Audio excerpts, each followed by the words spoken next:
Assalamualaikum warahmatullahi wabarakatuh. Selamat malam pemirsa. Tim redaksi Aceh TV kembali hadir menyampaikan informasi merakyat dan aktual dari Tanah Rencong dalam program Seputar Aceh.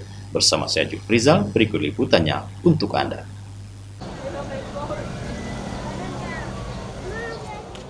Dayah Ruhul Fatah Slimum menggelar peringatan haul pertama wafatnya Tengku Haji Husaini bin Abu Haji Abdul Wahab Abbas yang juga akrab dikenal dengan sapaan Walid Slimum. Peringatan dilaksanakan di Komplek Dayah Putri Ruhul Fatayat Slimum pada Kamis 8 Mei 2025. Ribuan tamu menghadiri haul pertama Walid Slimum yang berdatangan sejak pagi dari Aceh Besar, Banda Aceh dan wilayah lainnya.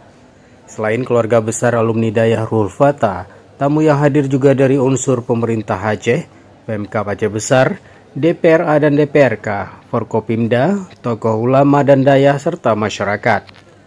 Para tamu yang hadir disambut langsung putra almarhum Walid Husaini, Tengku Abrar dan Tengku Multazam beserta jajaran pimpinan dan pengurus dayah. Alhamdulillah pada hari ini kami telah melaksanakan kegiatan memperingati 1 tahun wafatnya Walid ayahanda kami, yaitu haul pertama. Alhamdulillah kami hari ini menerima para tamu undangan yang datang. Mudah-mudahan ini merupakan suatu keberkahan dan mendapatkan cucuran rahmat dan maghfirah dari Allah untuk orang tua kami. Sekian. Selain memimpin Dayah Slimum, almarhum Tengku Husaini Abdul Wahab pernah menjadi anggota DPRK Aceh Besar dan menjabat Wakil Bupati Aceh Besar. Kondisinya alhamdulillah saat ini stabil, pendidikan berjalan dengan lancar dengan jumlah santri yang mencapai 1.100 dan tenaga pengajar yang berjumlah seratusan. Alhamdulillah keadaan pendidikan berjalan sebagaimana mestinya.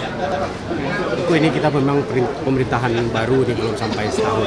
Harapan kepada pemerintah untuk penegakan syariat Islam dan pendidikan di Aceh Besar tentu? Harapan besar kami yaitu agama menjadi prioritas utama, penegakan syariat Islam. Mudah-mudahan dapat terrealisasi dengan sebagaimana mestinya. Dari Aceh Besar, Tim Liputan Aceh TV melaporkan.